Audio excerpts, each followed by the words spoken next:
Jóvenes, vamos a abrir nuestras Biblias en Mateo capítulo 5. Y se acuerda hace muchos años un cantante, ya me eché de cabeza cuando dije hace muchos años, pero se acuerda hace mucho tiempo un cantante que se llamaba Víctor Iturbe, le decían el Pirulí. ¿Se acuerdan de una canción que se llamaba Felicidad? Felicidad, hoy te vuelvo a encontrar, ¿cuánto tiempo huiste de mí? Y luego dice, hoy amanece ya el sol, siento un raro esplendor, escucho el viento pasar, veo la luna brillar, el mismo cielo lo miro con otro color. Claro, nada es nuevo, solo que te conocí. Y obviamente no es una canción cristiana, pero refleja el anhelo del corazón de buscar felicidad, de ser feliz, de ver la vida con un color diferente. Y el Señor Jesucristo nos va a hablar precisamente de que ahora en el Evangelio tenemos un nuevo entorno, de tal manera que podemos ver el mundo, el mismo mundo donde hemos sido tan afligidos, tan entristecidos, tan oprimidos, esclavizados. Ahora lo podemos ver de otro color y tenemos una nueva oportunidad, tenemos un nuevo entorno. Cuando el Señor Jesucristo comenzó su ministerio, tuvo que enfrentar, es más, la vida del Señor Jesucristo no fue nada fácil, y antes de comenzar su ministerio, usted sabe, se bautizó, y antes de comenzar su ministerio tuvo que enfrentar una gran tentación, tuvo que ir al desierto y pasó un periodo de tentación tremendo, pero ahí, en ese periodo de tentación, después de pasar ese periodo de tentación, el Señor fue fortalecido para poder comenzar su ministerio. Y una de las cosas que nosotros sabemos que sucedió fue que antes de que el Señor Jesucristo comenzara su ministerio, Juan el Bautista estaba predicando, y Juan el Bautista predicaba en el desierto, en la región junto al Jordán, y era tanta el poder con el que predicaba este personaje que la gente venía de todas partes a escucharlo, hasta venían los fariseos, y cuando los veía Juan el Bautista decía, arrepiéntanse ustedes también, fariseos, porque ya el hacha está puesta en la raíz del árbol para ser cortada, y para todo lo que no dé fruto va a ser echado en el infierno, al fuego. Y los fariseos venían y se arrepentían, y les dijo algo tremendo. Dijo, yo los bautizo en agua, les dijo a los fariseos, yo los bautizo en agua para arrepentimiento de pecados, pero detrás de mí viene uno que no soy digno ni siquiera de quitar la correa de calzado. Él los va a bautizar con Espíritu Santo y fuego. Y dice la palabra de Dios que al otro día, ¿algo me está diciendo? ¿No? Al otro día llegó el Señor Jesucristo, y Juan lo vio y lo bautizó, y ahí comienza el ministerio del Señor Jesucristo. Pero dice que después el Señor Jesús se fue a Galilea, a Nazaret, y estuvo ahí en la región de Galilea y de Nazaret cuando escuchó que Juan el Bautista había sido arrestado. Entonces Juan era arrestado, y ahora el Señor Jesucristo comienza a predicar, y entonces así predicando, dice la palabra de Dios que era tan tremenda. O sea, recuerde, la predicación de Juan el Bautista era tremenda, pero cuando llega el Señor Jesucristo y Juan es apresado, el Señor Jesucristo continúa la predicación y sigue hablando y sigue llamando a la gente al arrepentimiento. Y dice la palabra de Dios que su fama se extendió en un momento por toda la región de Decápolis, de Galilea, de Nazaret, de Judea, del otro lado del Jordán, y todo el mundo venía a escuchar al Señor Jesucristo. Y dice la palabra de Dios que cuando venía toda esta gente, el Señor Jesucristo estaba predicando. ¿Qué cree que estaba predicando? El Evangelio. Estaba predicando las buenas nuevas, es el final de Mateo capítulo 4. Está predicando el Evangelio, está predicando las buenas nuevas, las buenas noticias de salvación, y está sanando a los enfermos y está haciendo cosas maravillosas. Y así llegamos al capítulo 5. Entonces, imagínense al Señor Jesucristo comenzando su ministerio en la parte donde su fama se estaba extendiendo por todas partes, donde estaba haciendo milagros y maravillas por la gente. Y llegamos al capítulo 5, y escucha lo que dice el capítulo 5. Cuando había las multitudes, subió a la ladera de una montaña y se sentó. Sus discípulos se acercaron, y tomando él la palabra, comenzó a enseñarles diciendo: felices los pobres en espíritu, porque el reino de los cielos les pertenece. Felices los que lloran porque serán consolados. Felices los humildes porque recibirán la tierra como herencia. Felices los que tienen hambre y sed de justicia porque serán saciados. Felices los compasivos porque serán tratados con compasión. Felices los del corazón limpio porque ellos verán a Dios. Felices los que trabajan por la paz porque serán llamados hijos de Dios. Felices los perseguidos por causa de la justicia porque el reino de los cielos les pertenece. Felices serán ustedes cuando por mi causa la gente los insulte, los persiga y levante contra ustedes toda clase de calumnias. Alégrense y llénense de júbilo, porque les espera una gran recompensa en el cielo. Así también persiguieron a los profetas, los que precedieron a ustedes. Así es que aquí vemos que el Señor Jesucristo recorría estos pueblos de Galilea predicando el evangelio, y cuando ya venía mucha gente a verlo, dice que subió a una ladera de una montaña y viendo a la gente comenzó a darles el mensaje más tremendo que se ha predicado en la historia de la humanidad. Nosotros lo conocemos como el Sermón del Monte. ¿Por qué? Porque el Señor comienza a enseñar dando una perspectiva completamente diferente acerca de lo que es la verdadera felicidad. La gente busca ser feliz. La gente busca ser feliz en diferentes cosas porque quieren ser feliz. Y lo impresionante es que el Señor viene y les enseña una nueva perspectiva de la felicidad. ¿Por qué? Porque la gente busca la felicidad ¿en qué? En la riqueza. Si eres rico, eres feliz. Si todo está bien en tu vida, eres feliz. Si no tienes necesidad, entonces eres feliz. Si guardas rencor contra tus enemigos y te pones a mano con ellos y haces venganza o tomas venganza contra ellos, entonces vas a estar tranquilo y te vas a sentir feliz.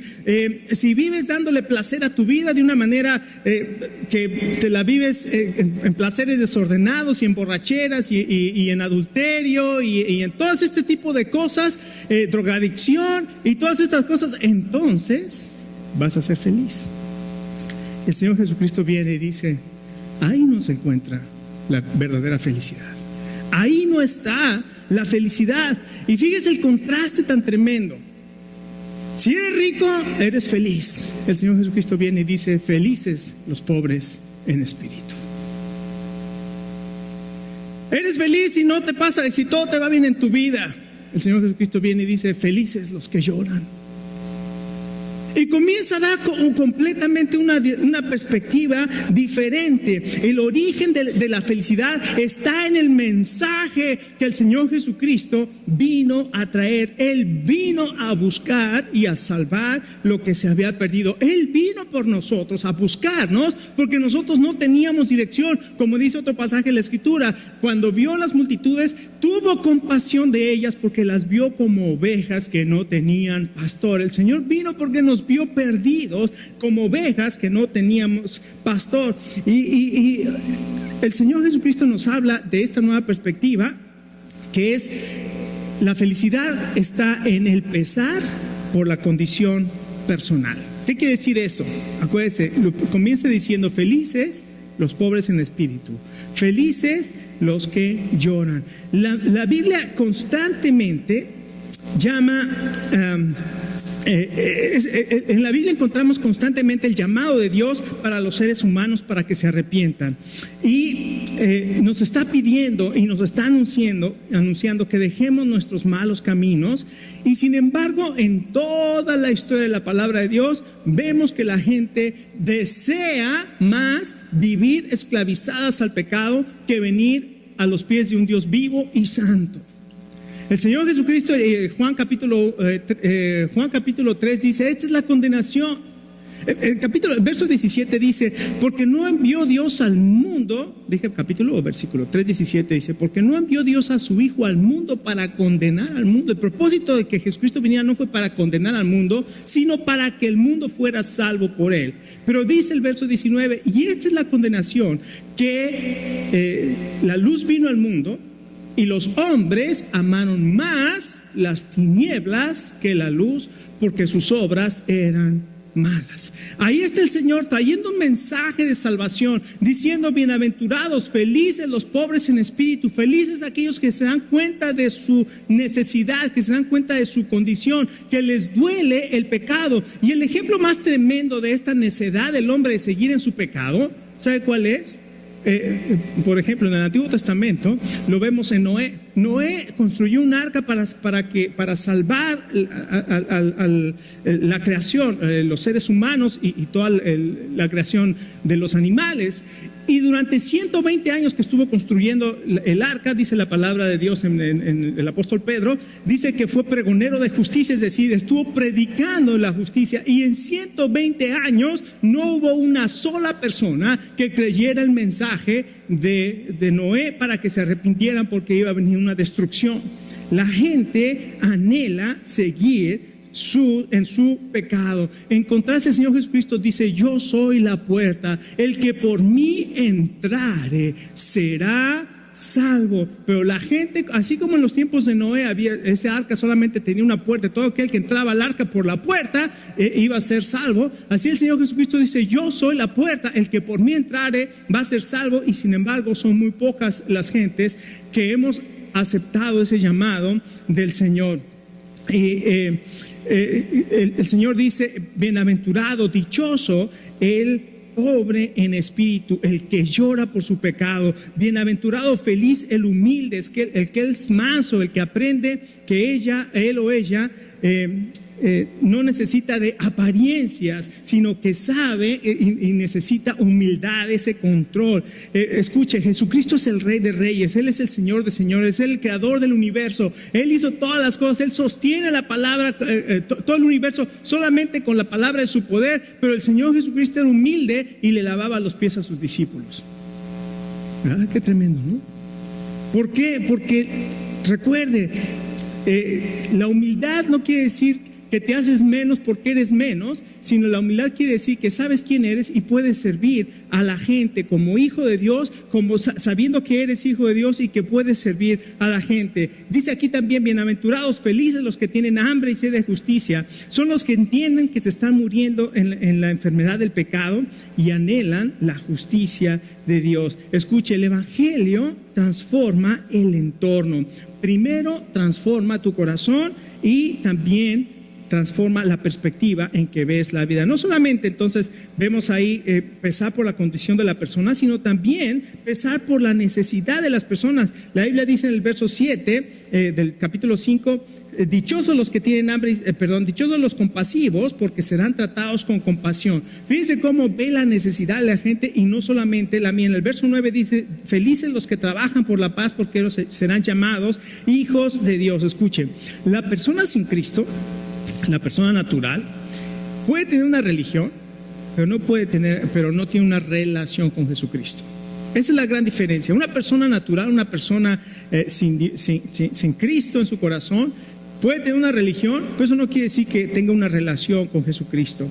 Y en esa condición natural, sin Cristo, esa persona tiene un deseo natural de retribución, es decir, de venganza. Si tú me haces algo, yo te lo hago peor. Ese es el deseo natural de la persona. Si me haces, te hago. Jesucristo dijo: vas a ser feliz cuando tú experimentas la misericordia de Dios y cuando eres capaz de extender y de dar misericordia a las demás personas. ¿Cómo te sientes cuando una persona te hace algo y en venganza le haces otra cosa peor? ¿Te hace feliz verla sufrir? ¿Estás contento cuando ves sufrir a la persona? Más feliz eres, dice la palabra de Dios, cuando experimentas la misericordia de Dios. Él nos ha perdonado. Aunque somos sus enemigos, Él nos ha perdonado y ha extendido su misericordia. Y ahora, cuando experimentamos su misericordia, ahora podemos ser misericordiosos, podemos pensar en la necesidad y podemos tener que nos pese la necesidad de otras personas a tal grado de que nosotros podemos extender la paz, extender misericordia y además buscar la paz. Dice aquí que si tú quieres vivir feliz, dice: busca la paz. Felices los que buscan la paz. Y no solamente eso, fíjese lo que sucede cuando te pesa tu condición, cuando te pesa la necesidad de las personas. Fíjate lo que sucede en el verso 8, dice: felices los de corazón limpio, porque ellos verán a Dios. Felices, dice el verso 10, felices los perseguidos por causa de la justicia. Así es que una vez que una persona se duele por el pecado, es decir, por su condición personal, y también le da pesar la condición de las otras personas, y experimenta la misericordia de Dios, dice aquí la palabra de Dios que hay algo impresionante: su corazón es limpiado. Experimenta esa limpieza de corazón. Y cuando tú experimentas esa limpieza de corazón, ahora sí, como dijo el Pirulí, todo lo miras de otro color. Todo comienza a ser diferente, tu entorno comienza a ser diferente, porque el mensaje que trajo el Señor Jesucristo ha afectado tu corazón, y ese mensaje que ha afectado tu corazón y que ha limpiado tu pecado, porque has creído en ese sacrificio del Señor Jesucristo en la cruz del Calvario y has puesto tu confianza en eso, el Espíritu Santo viene a tu vida y entonces todo lo comienzas a ver de una manera diferente. Fíjense lo que dice 1 de Juan 1:9, ¿se acuerdan de ese verso que todos debemos saber de memoria? Si confesamos nuestros pecados, ¿qué? Él es fiel y justo para perdonar nuestros pecados y ¿qué? Limpiarnos de toda maldad. Así es que la felicidad, la paz, la satisfacción no se encuentra en lo que el mundo persigue, no se encuentra en la riqueza, no se encuentra en el placer, no se encuentra en la prominencia, se encuentra en Dios, y Él nos da el perdón de pecados.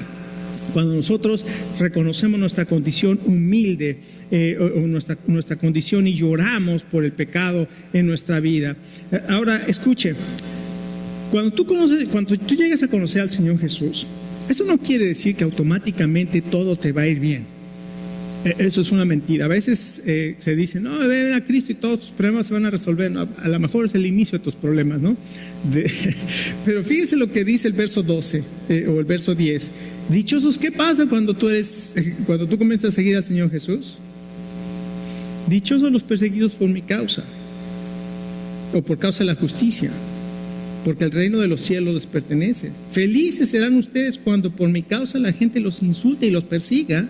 Alégrense, llénense de alegría, porque les espera una gran recompensa en la tierra. Es decir, no quiere decir que cuando vienes a Jesucristo todo va a ser color de rosa y no vas a tener problemas. Al contrario, a lo mejor vas a tener que experimentar sufrimiento, y vas a comenzar a experimentar que la gente te acusa y la gente se burla y la gente te dice aleluya. Y digo, yo también le dije aleluyas a varios de mis compañeros, ¿no? y conocidos que tenía, que ¿quién se va a la iglesia? Es padrecito, le decía, ¿no? El santo.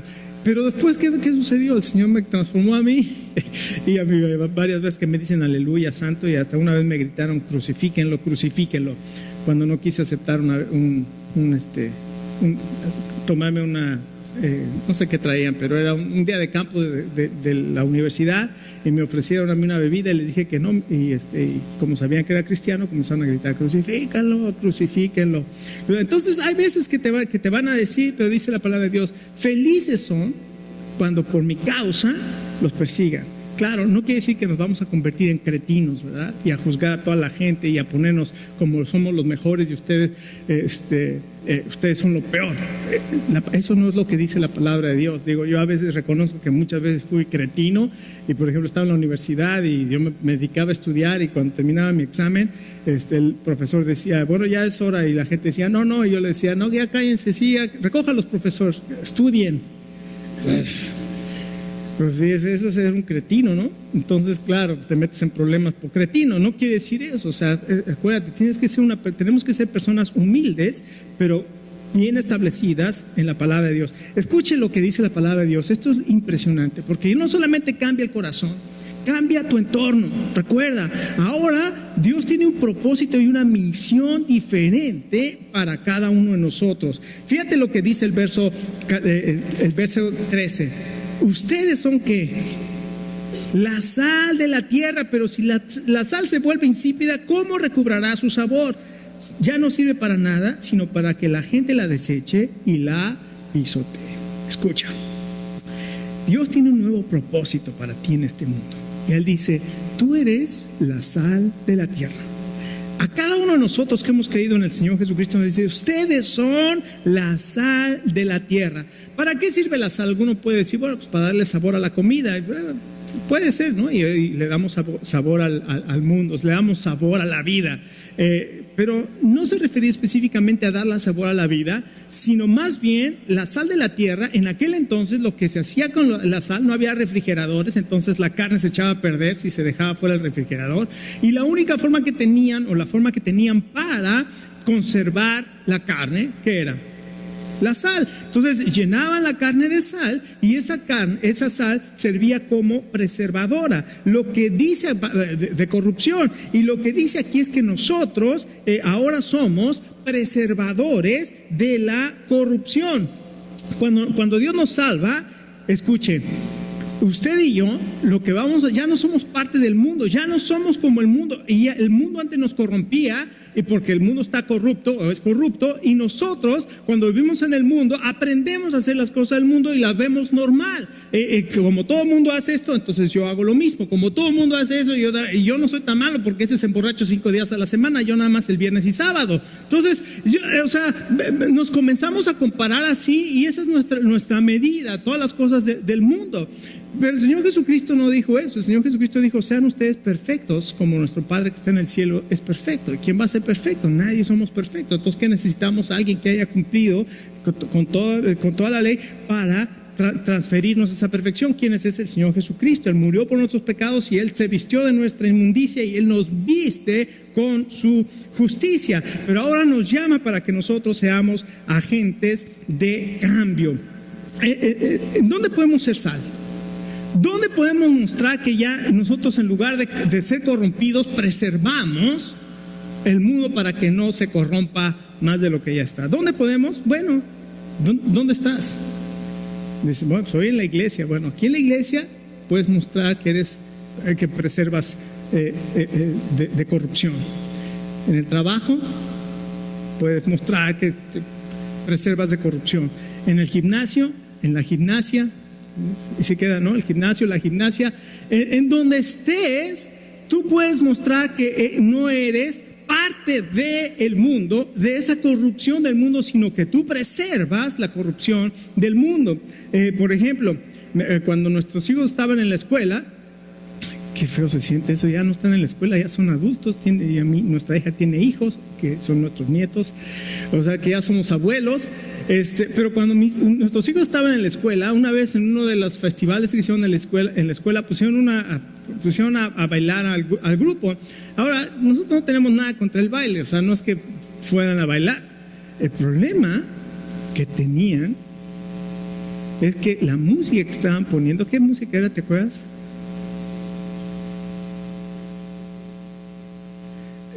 Bueno, una música así que tenía un mensaje terrible de sexo.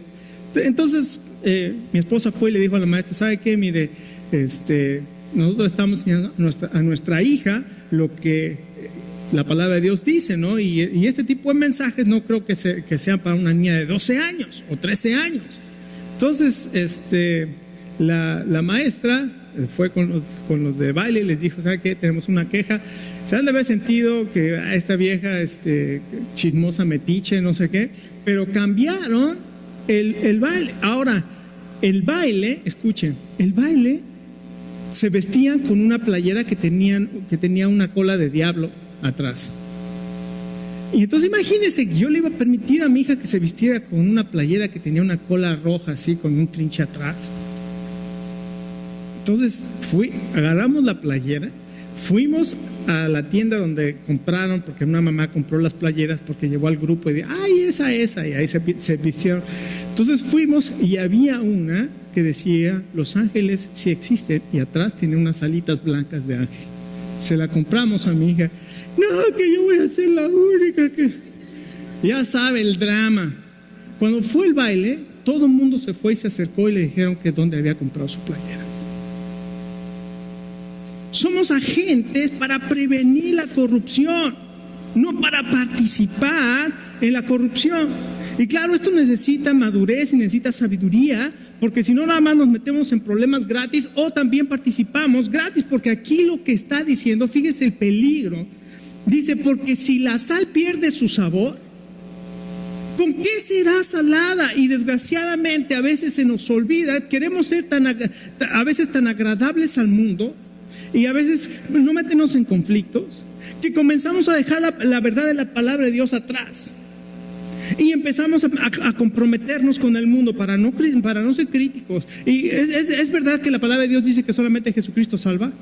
Bueno, yo no soy Dios para juzgar quién va a ser salvo y quién no. Bueno, el Señor Jesucristo dijo, yo soy el camino, la verdad y la vida, y nadie viene al Padre sino por mí. Yo no lo dije, lo dice la Biblia. Si alguien tiene problema, que no tenga problema conmigo, es lo que dijo el Señor Jesucristo. Y Oprah por eso se enojó contra los cristianos, porque dijo, yo no creo que Jesucristo es el único camino a Dios. Bueno, Él lo dijo.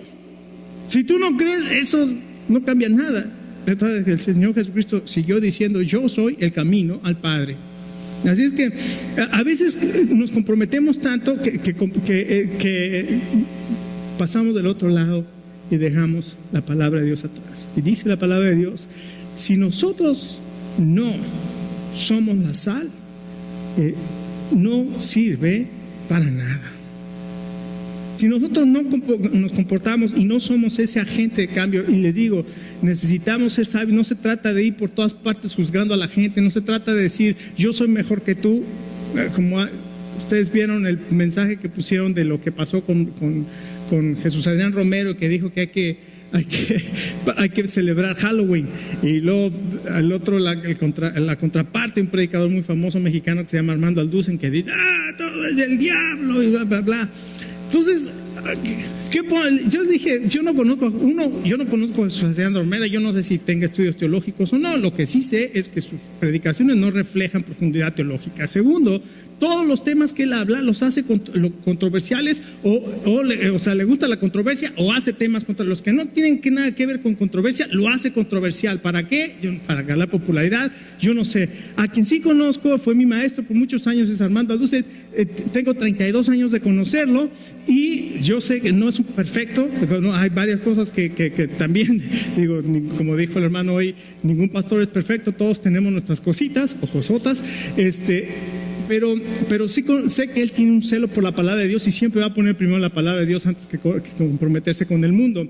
Pero lo que dije en esa contestación que me pidieron hacer es, no se trata de lo que no haces, se trata de lo que haces por la gente que celebra el Halloween.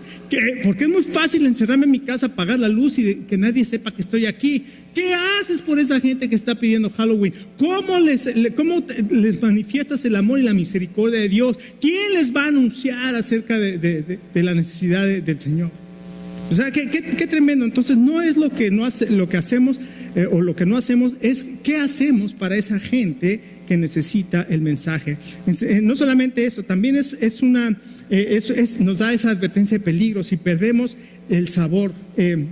Así es que no tengas temor de ser sal en el mundo. En todas partes donde vas, recuerda, eres sal de la tierra. ¿En dónde? En tu casa, en tu vecindario, en todas partes, en el gimnasio, a donde vayas, eres sal de la tierra. Y no solamente un nuevo propósito, también te dio una nueva misión. ¿Cuál es esa nueva misión? Dice, ustedes son la luz del mundo. Una ciudad asentada sobre un monte no se puede esconder. Una luz no se pone abajo de un cajón para que nadie la vea. Ustedes, dice el Señor Jesucristo, tienen una nueva misión. ¿Cuál es? Reflejar a Jesucristo en su vida. Nosotros no somos lo único que hacemos es reflejar la luz de Jesucristo. Jesucristo dijo, yo soy la luz del mundo, el que me sigue no andará en tinieblas. Juan dice, en el mundo estaba, el mundo por él fue hecho. Dice, aquella luz verdadera que alumbra todo el mundo, venía a este mundo y el mundo no le conoció. En el mundo estaba, el mundo por él fue hecho y el mundo no le conoció. Entonces la luz es Jesucristo y nosotros reflejamos esa luz de Jesucristo. Entonces Jesucristo es la luz verdadera y nosotros lo que vamos a hacer es reflejar a Jesucristo en nuestra vida, de tal manera que la Biblia dice, así alumbre su luz delante de los hombres, para que vean sus buenas obras y glorifiquen a Dios. Es decir, reflejamos a Cristo en nuestra vida, pero también reflejamos a Cristo en nuestras acciones. Así alumbre su luz delante de los hombres. ¿Para qué? Para que vean sus buenas acciones y entonces glorifiquen a Dios.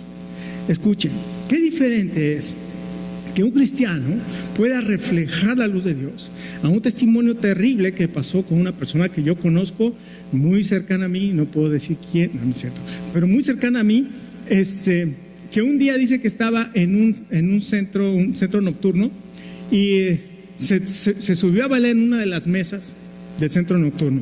Y ahí estaba, baile, y la música, y de repente se acerca alguien y le dice, oye, ¿tú eres cristiano?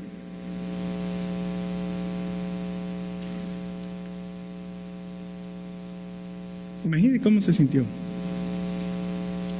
Así alumbre su luz delante de los hombres para que vean sus buenas obras y glorifiquen a Dios que está en el cielo. Porque nosotros somos agentes del cambio, somos la sal de la tierra, somos los que preservamos la corrupción, somos la luz del mundo, somos los que reflejamos a Jesucristo. Por eso toda nuestra vida, el poder del Evangelio transforma nuestro entorno. ¿Por qué? Porque transforma nuestra perspectiva acerca de la vida, porque ahora sabemos que la felicidad no está en los placeres, no está en los bares, no está en las fiestas, no está en el baile, no está en la borrachera, no está en la inmoralidad, no está en nada de eso. Nuestra felicidad está en conocer al Hijo, a Dios a través de su Hijo Jesucristo. Esta es la vida eterna, que te conozcan a ti, al único Dios verdadero, y a Jesucristo a quien has enviado. Ese es donde está la felicidad, y ese es el propósito de Dios. Por eso el Evangelio no solamente tiene poder para transformar nuestra vida, para transformar nuestra familia, tiene poder para transformar todo a nuestro alrededor. Hermanos, esta mañana nosotros podemos salir de aquí en primer lugar reconociendo nuestra condición delante de Dios. ¿Cómo? ¿Realmente conozco a Dios? O digo que lo conozco, pero no ha habido una transformación en mi corazón. No he sido limpio en mi corazón. En segundo lugar, ¿yo estoy siendo esa sal de la tierra o estoy perdiendo mi salinidad, por decirlo así? Estoy perdiendo el sabor, esa sal, como dice ahí. En tercer lugar, la gente está viendo en mí al Señor Jesucristo. Soy reflejo de la luz de Cristo. Mis acciones reflejan al Señor Jesucristo. Y al contestarnos esas preguntas, esta mañana podemos venir delante de Dios y decirle: Señor, tú conoces mi corazón y tú sabes lo que necesito. Si esta mañana Dios ha tocado tu corazón, esta mañana ponte a cuentas con Él. Digo, ninguno somos perfectos y sabemos que va a haber puntos que el Señor, ahí me pisó el callo, ahí me dolió. Pero si es así, ponte a cuentas con el Señor. Pero lo más importante es, si nunca has recibido a Jesucristo, si nunca lo has confesado en tu corazón, si nunca le has dicho: Señor, ven a mi vida y transfórmame, yo creo lo que tú hiciste en la cruz, necesitas al Señor Jesús en tu vida para que Él transforme tu corazón, limpie tu corazón. Bienaventurados los felices, los de limpio corazón, porque ellos que verán a Dios. ¿Quieres ver a Dios? Necesitas esa limpieza de corazón.